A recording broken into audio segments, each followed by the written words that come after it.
Welcome, everyone. Welcome, everyone, and great to see you all here tonight. Are your bellies full? Are you happy? Good.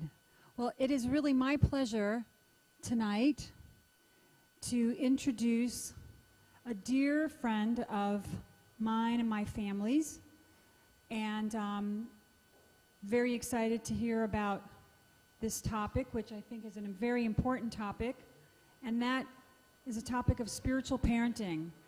And the woman I want to introduce to you is Dawn Miller.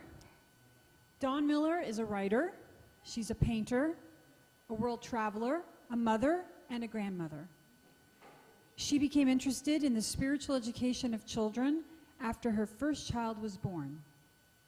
Her first classes for children were at home and were later followed by organized classes for children of all ages. She co-founded a charter school based on the arts, and she taught spiritual parenting classes using a curriculum that she helped develop. She attended Wright State University and received her bachelor's from the University of South Florida. She lives in Tampa, Florida. So welcome, Dawn. Thank you.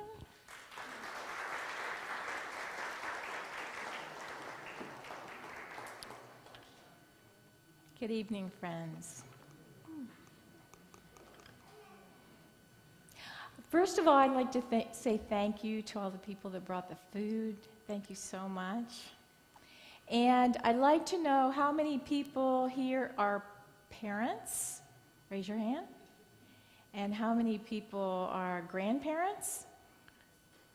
Okay, and how many people are great-grandparents? How many people are teachers of children?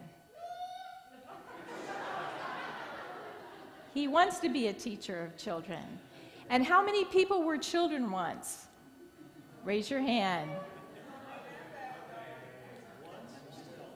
Once and still. I'm here this evening to talk about the spiritual education of children and the importance of spiritual parenting. It is a topic that is very near and dear to my heart.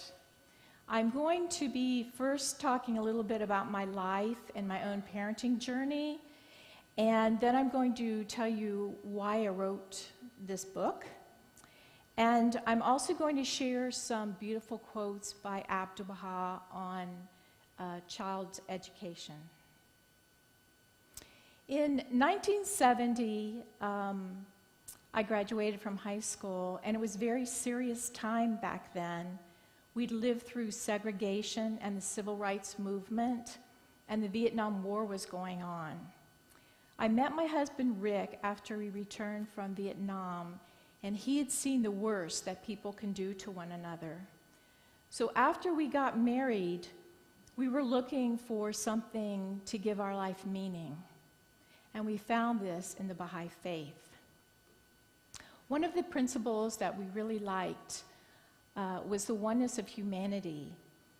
This means that we are all one family, and we should learn to live together and love one another. Around that same time, there was a musical group called Seals and Crofts. Some of us remember them. And they sang, they were Baha'is, and they sang a beautiful song that I first heard through the walls of my apartment building. The chorus of this song went, "We'll have children of the kingdom. They won't know war or hate or hesitate to love." This song we played a little earlier if you were here in the room. This song became Rick and our anthem, our dream for our children of what they could become. So after our children grew up a little bit, I became a children's class teacher and then youth class teacher. I was director of children's classes for Baha'i Winter School. And when my youngest was in high school, I was parent advisor for the Baha'i Youth Workshop. In 1996, my husband and I and our youngest son, Nathan, moved to Jerusalem. We were working for the Baha'i World Center. And my husband was a Jerusalem representative to the Israeli government from the Baha'i international community. It was here, we got to travel to Haifa sometimes and see the beautiful Baha'i shrines. But also living in Jerusalem, we were faced with people who'd suffered greatly, the Holocaust survivors, and saw firsthand man's inhumanity to man. After we came back from Jerusalem, we moved to Gainesville, Florida, and it was here that I started an 8-week parenting course along with a friend. And what we found from this course was that parents really enjoyed getting together and meeting with each other. And there were even people that weren't Baha'is who joined us who wanted to learn about parenting.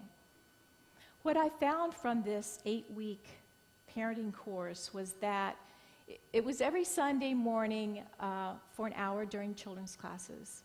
But what I found that an hour for 8 weeks didn't seem to be long enough to really talk about a lot of the quotes or to really get into some of the problems that parents are facing. So when we moved back to Tampa, I decided to write a book.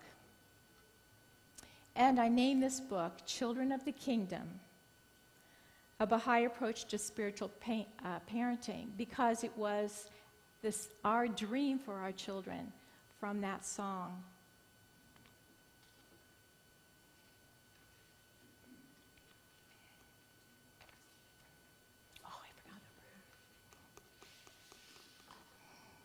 I wrote this book because I felt we really needed something like this. I felt it fulfilled a need in the Baha'i community. And so my challenge was to compile all these beautiful quotes we have from the Baha'i writings on children's education and to put them in a meaningful manner that parents who are very, very busy these days and who often have 2 career families could get something out of. I felt that it is, in their busy lives, it is very hard to find the quotes that you need for the ages that your children are. So I put them in a chronological order from pregnancy through adolescence so that parents could find what they needed very quickly and easily. It took 8 years of writing, 7 years of writing and 1 year in the editing process. And during this time, I said a lot of prayers and asked God to help me find the words. And I also found that it was very interesting, this creative process. Probably many of you have felt the same thing if you've painted or if you've written music, that it almost seems like there's a pattern out there, and you just have to work hard enough and you have to try to find what that pattern is. When they accepted the book for their trade publications, I was reminded of the fact that the Baha'i writings are not just for Baha'i parents, but they're for all parents. I also wrote, after the book was published, a companion study guide, which I also thought was very important. I remember back when before we had children, they had a Baha'i Family Life Conference in Lakeland, Florida. And it was so wonderful to be able to take the whole day and talk about parenting, because we weren't parents yet, but we were really interested in the topic. And so we spent the whole day talking about these important issues, but there has never been another parenting conference in all these over 30 years here in Florida. So I felt that to have a study guide would be a natural extension of the concept of parenting, but now it would also mean that parents would help one another. So I have on my website, there's a free download for this study guide.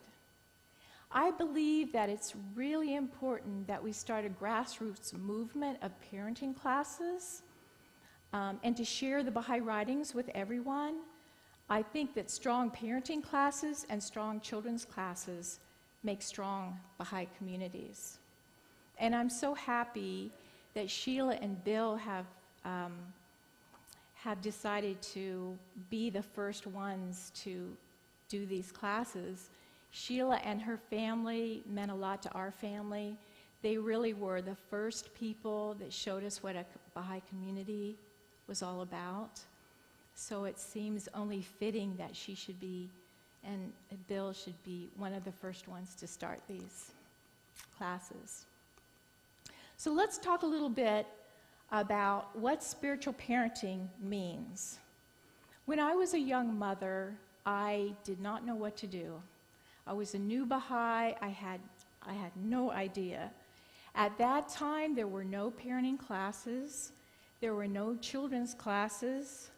There were no Baha'i centers. In fact, we dreamed of having a center as beautiful as this one. And there were few Baha'is to guide us. At that time, when we became Baha'is, there were young adults and older people. And there were almost no children at all, so we were really, really on our own. But what we did have that was very important were the Baha'i writings. And it was these writings on children's education that gave me such a beautiful vision, a vision of what a spiritual child could be. So what the Baha'i writings were not was they were not the teachings of my childhood, that a child is born in sin and must be saved. Instead, the Baha'i concept is that a child is like a gem full of promise, and that our duty as parents is to polish this gem until it reveals all its potentialities that God has given it. So my question as a young mother was, what is my role? And in chapter 3 of my book, we find the answer from Abdu'l-Baha. And Abdu'l-Baha writes, O thou servant of God, thou didst ask us to the education of children, those children who, sheltered by the blessed tree, have set foot upon the world, those who are cradled in the faith and are nurtured at the breast of grace, such must, from the very beginning, receive spiritual training directly from their mothers. What I learned as a young mother is that the soul is present at conception and should be educated. I learned that the mother is the first educator of the child and that this was a very sacred duty. And so, as a young mother, or even with the baby still in the womb, one of the ways we educate the child is to pray for it. And we have, of course, the beautiful prayer for expectant mothers in the prayer book. I think that prayer is very important for babies and all young children. And what I realized through my research with the book is that the writings we have on children's education is very unique. Because in all my studies of other religions, I have never found writings like this or prayers for children in any other religion. So this is a gift that we have that we should really appreciate. So here's another beautiful prayer by Abdu'l-Baha. And I love this prayer because when my boys were little, I said this all the time. O God, rear this little babe in the bosom of thy love, and give it milk from the breast of thy providence. Cultivate this fresh plant in the rose garden of thy love, and aid it to grow through the showers of thy bounty. Make it a child of the kingdom, and lead it to thy heavenly realm. Thou art powerful and kind, and thou art the bestower, the generous, the Lord of surpassing bounty. What we see in this prayer, I feel, is a way to connect our child's heart to God and to awaken his or her spiritual potential. I also think that these prayers and holy writings on children's education are like spiritual patterns for us to follow. For example, in this prayer, when we see, rear this little babe in the bosom of thy love, even though we're asking God to help us do this, I also think it's teaching us what to do, that this is what we're supposed to do. We're supposed to rear our little baby in the bosom of God's love. And when he talks about cultivating this fresh plant, I also think that this tells us also that we should, the kind of thing that we're supposed to do, that when you cultivate the land, getting ready to put a little seed in the ground, it takes a lot of work.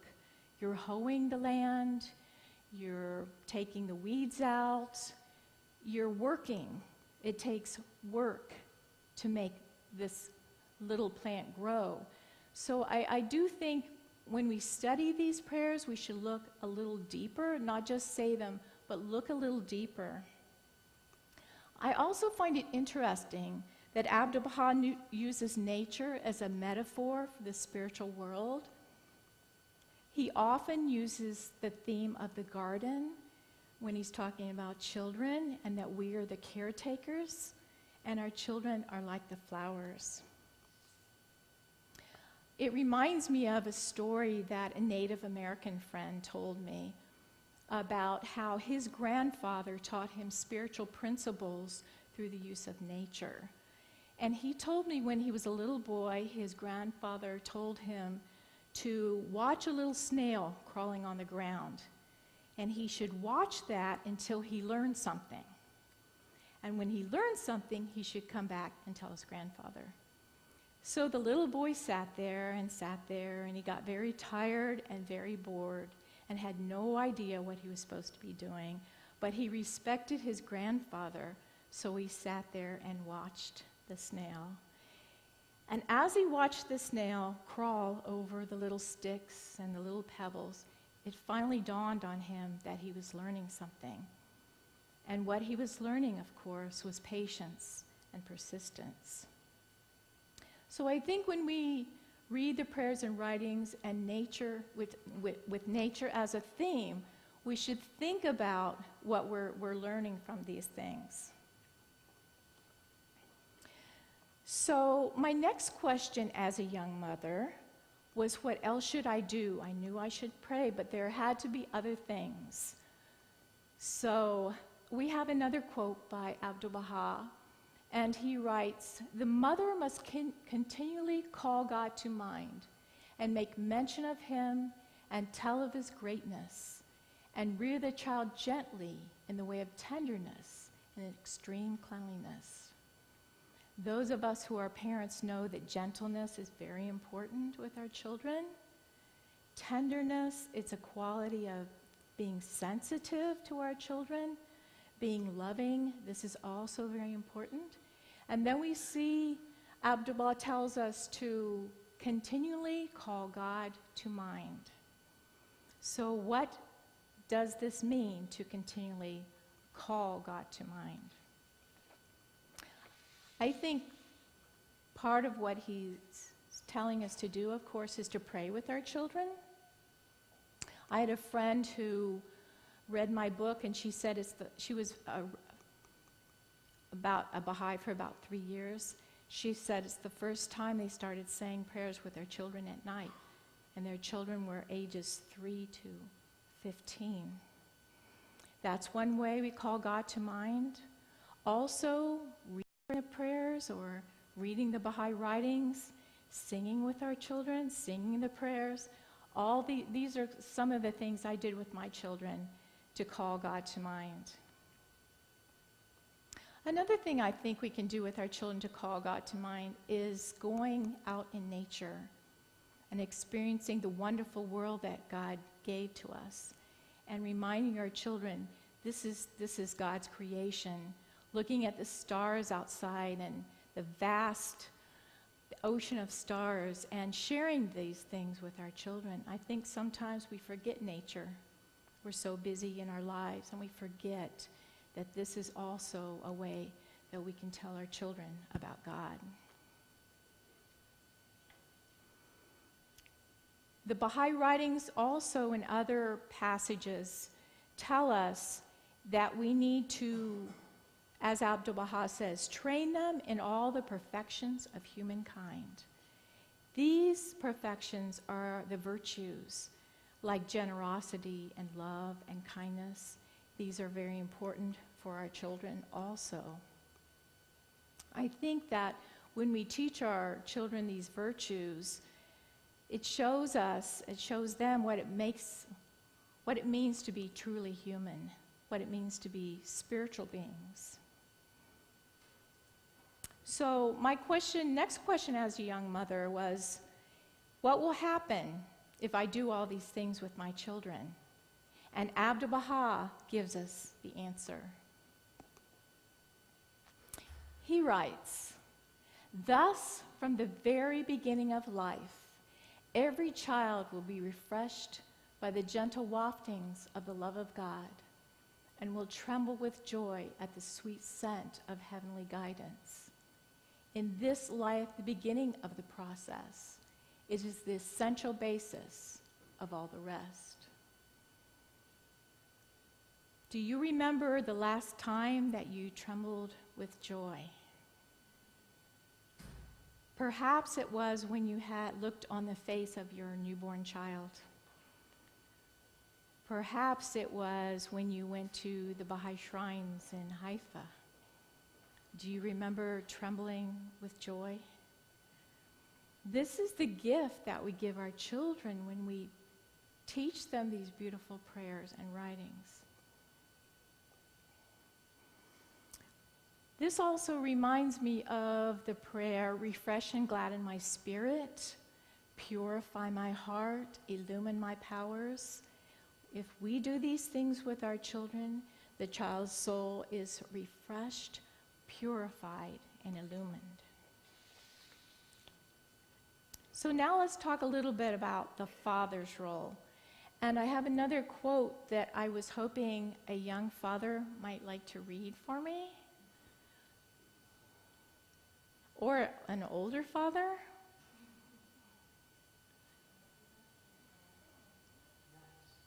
Yes. And yeah, if you could stand up. And I just want to mention, too, this quote that you see up here, it's talking about his son. But Abdu'l-Baha means your son or your daughters. A lot of these quotes are replies to letters that people wrote to Abdu'l-Baha asking them how to raise children. So.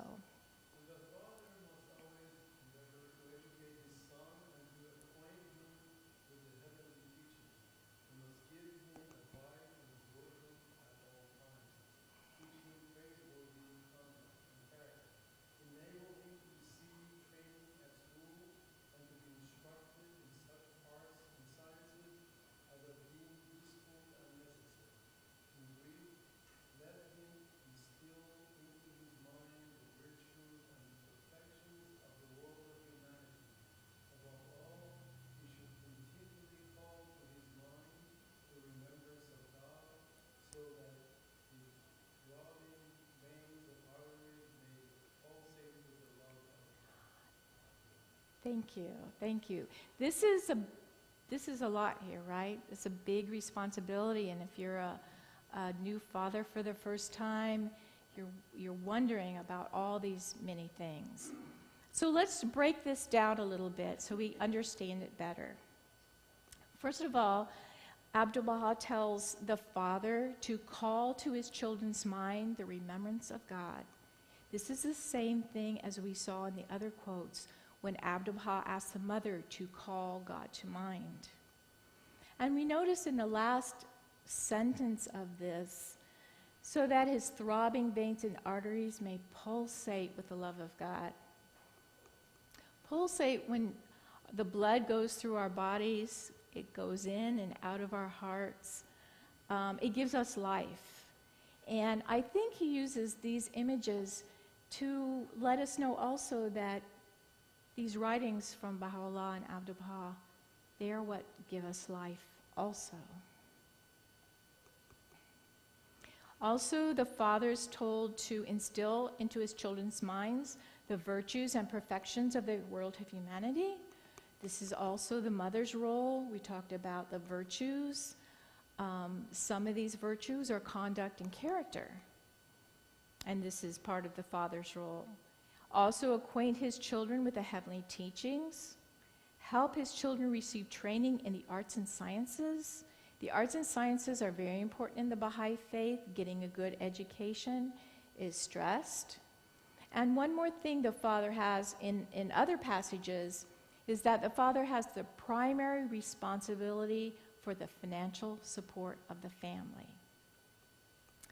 Now, this is the father's role, the primary responsibility for the financial support of the family. He has this role, and the mother is given the primary responsibility for the spiritual education of children. But this does not mean that the couple can't decide what works best for them and consult and decide, does the mother want to stay home? Does the mother want to work? Even does the father want to stay home and take care of the children? They can decide together what is best. Yes.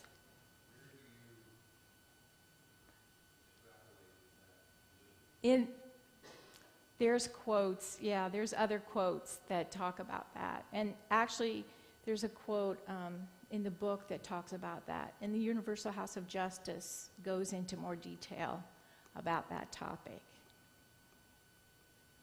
So we have, as parents, we have the Baha'i writings, the prayers for our children, and there's something else that we have, and that is the example of Abdu'l-Baha. We learn about Abdu'l-Baha from stories that people told us about him. In 1912, Abdu'l-Baha came to the United States, and he traveled across the country, and many people got to meet him. And some of them wrote these stories down about him. And one of the books that is one of my favorites is Portals to Freedom by Howard Colby Ives. Howard Colby Ives, at the time, was a Unitarian minister who was searching for God, who was in turmoil, and he got to meet Abdu'l-Baha and eventually became a Baha'i. And later in his life, he wrote this book, Portals to Freedom, and told us all about that experience with Abdu'l-Baha. So I would like to read one quote from this book, that's also in my book, that tells us his experience with Abdu'l-Baha. This is what he wrote.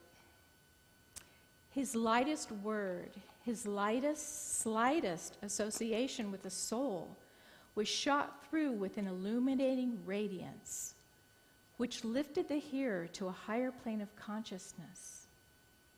Our hearts burned within us when he spoke, and he never argued, of course, nor did he press a point. He left one free. There was never an assumption of authority. Rather, he was ever the personification of humility. He taught as if offering a gift to a king. He never told me what I should do beyond suggesting that what I was doing was right, nor did he ever tell me what I should believe. He made truth and love so beautiful and royal that my heart perforce did reverence. He showed me by his voice, manner, bearing, smile, how I should be, knowing that out of the pure soul of being, the good fruit of deeds and words would surely spring.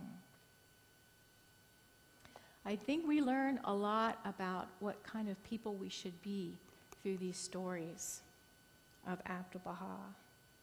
And I'd like to read this last couple lines again, but now I would like you to pretend that this is a child talking about his father. He made truth and love so beautiful and royal that my heart perforce did reverence. He showed me by his voice, manner, bearing, smile, how I should be, knowing that out of the pure soul of being, the good fruit of deeds and words would surely spring. Abdu'l-Baha is our example, and we are the example to our children. We're the example to our grandchildren and our great-grandchildren. We're the example to them of what it means to be a good person and a spiritual person. So, why do we need to educate our children spiritually? That's the question. And Abdu'l-Baha tells us, "Know thou that every soul is fashioned after the nature of God, each being pure and holy at his birth. Afterwards, however, the individuals will vary according to what they acquire of virtues and vices in this world." Pure means stainless, sinless, but it doesn't mean perfect. So as we grow older and acquire virtues, we become more perfect, more like God. I think, friends, that the world now is a very difficult place. It's difficult for us as adults, but it's also difficult for our high school students, for our middle school students, and even for our grade school students. And I'd like to share a few things that I have observed that are different from when my children were little. There were no computers in the home when my children were little. There was no internet. There were no violent video games. There were no adult jokes in children's movies. There were no adult-only advertisements on TV. And children still respected their teachers, and children still respected their parents. This is one generation difference. I bring this up because I really feel that the influence of the media and society in our children's lives is very apparent. I was reading an article in the newspaper, and the headline was, "TV watching is, quote, alarming at daycare centers." It turns out that when we think our children at daycare centers are playing little games and playing outside, getting sunshine, many times they're sitting in front of the TV for 2 hours a day. And then, of course, they come home and they watch 2 more hours of TV. And it's my opinion that anything that comes into our children's minds through their eyes or through their ears, they are learning something. And it may not be the things that you want them to learn. I also taught in public school a short time ago. I taught kindergarten through 5th grade. And I was finding a very unusual experience that I never felt before. I was having to remind myself that these children weren't 9th graders going into 10th grade. They were 5th graders going into 6th grade. And because the children of today are much more worldly than mine were a few years ago. And they're worldly in a way that they know a lot of things. They know about life. But what I found that these children didn't know were the important things in life. They didn't know how to focus, how to listen, how to respect their teachers. They didn't know how to get along with each other. And so even though they knew a lot of things, the things they knew weren't the most important things. And then I read another article which was very disturbing to me. It was written by a 6th grade teacher. And she was shocked when she started teaching 6th grade for the first time. She was shocked at the sexual nature in which children were relating to each other, which meant in the clothes that they would wear when they got to school, which meant the way they were talking to one another, writing things. And these are the things that our children are dealing with every single day of their lives.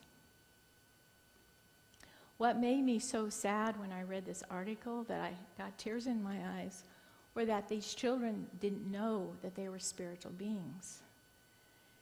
They didn't know that they were beautiful in God's sight. All they knew was that they were physical beings, and this is what they did, this is what they thought they should be doing. This 6th grade teacher ends this article up with these words: "With one foot in childhood and one in adulthood, these children are truly without a comfortable place to be. They are scared, they are confused. If they ever needed a parent, it is now. Parents, do not be deceived by outer appearances and claims of knowledge. Hug your kid, even if you have to hog-tie him to do it. Talk to your kid. Start with simple things like what happened at school. Have the talk again and again and again if you have to. Most of all, be a parent, not a pal. It's different for them than it was for you. It really is." And this is the thing that stood out in my mind, that each generation, it is different now than when my children were little. It's harder now to be a parent because I think there's so many influences in their lives that we didn't have when my children were little. What these things tell me is that other people are teaching our children what it means to be popular, what it means to be beautiful, what it means to be funny. And they are teaching them what they think is important in life. And that is not okay with me. In chapter 8 of the book, we find this quote by Abdu'l-Baha. "In a time to come, morals will degenerate to an extreme degree. It is essential that children be reared in the Baha'i way, that they may find happiness both in this world and the next. If not, they shall be beset by sorrows and troubles, for human happiness is founded upon spiritual behavior." When Abdu'l-Baha says, "In a time to come, morals will degenerate to an extreme degree," I believe that the time that he's talking about is now. I have a garden in my backyard, and of course now I have the time to work in it because my children are gone. And I noticed one day this vine crawling along the ground. And I looked at this vine and I thought, well, it's kind of pretty and I don't like to kill things, so it can't really do any harm, so I'll just leave it. And I came back about 2 weeks later and I noticed that this vine had crawled up my flowers and was winding ever so tightly around them. And this made me think about what the world is like with our children. We may think these things aren't that harmful. They may even be kind of pretty, but slowly and surely these things are winding around our children's lives. I also, in my neighborhood, we have a lot of ponds, and there's ducks in the ponds, and I like walking around and seeing the ducks. And I was thinking about these ducks and how when a storm comes, of course, the rain comes down, it comes on the ducks, and they have no shelter. They're just there, but they seem perfectly happy being out there with the rain coming down. And I realized they're perfectly happy and they're okay with it because God has given them a special gift to protect them. Do you know what that gift is?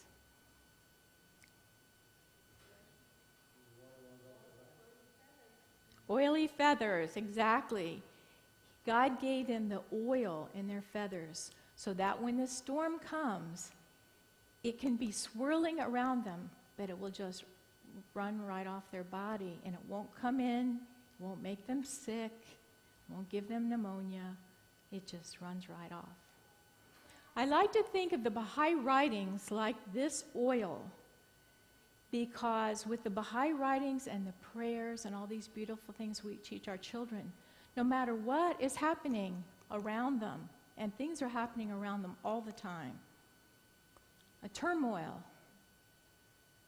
it won't come into their hearts or their minds. It will run right off.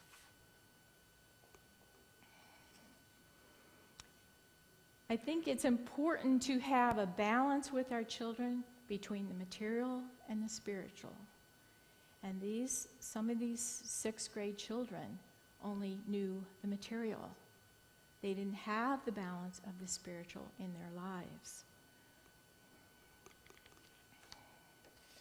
So how do we safeguard our children? Of course, one of the things, we love them. And we love them with all our hearts. So how is this love manifested?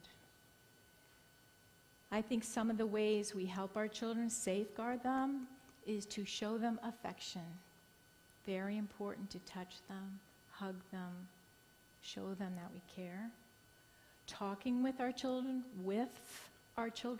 not always to our children, is important. And spending time with our children as much as possible. Of course, we should teach them how to pray, how to memorize and recite the sacred verses, and how to acquire virtues, like we talked about. We should teach them to work and to take responsibility. We should teach them the importance of service to others. We should teach them about Baha'u'llah and Abdu'l-Baha. And when they're a little bit older, I think we should teach them about the dawn breakers. We should remind them that they are spiritual beings. And most of all, I think we should ground them in the love of God. Because I have found when children are grounded in the love of God, they want to be good people. They want to be of service to humanity, and they want to make the world a better place. What I think we are dealing with, friends, is a breakdown of society, and the protection of our children are at stake. We need the Baha'i perspective. We have the remedy in these prayers and writings. And I believe that other people are looking for this remedy too, to help their children in a difficult world. So in conclusion, I would like to encourage parents to instruct your children in the Baha'i writings and the spiritual principles. This is your sacred duty and no one else's. I would like to encourage LSAs to be supportive of parents and to sponsor parenting courses for them and eventually for the public. And I would like to encourage all of us as members of the Baha'i community to be more loving towards parents and children in our community and to create ways to reach out to other parents in the area. I believe that we need this wonderful guidance from Baha'u'llah and Abdu'l-Baha for our children, that we need it for our grandchildren, that we need it for our great-grandchildren. I believe our community needs these wonderful writings, and our country needs these wonderful writings, and our world needs these wonderful writings. I can assure you that raising spiritual children can become a reality. I have seen it. It's true. I've seen it in the children that we had years ago in children's classes, and I've seen them become young adults, and they are wonderful people.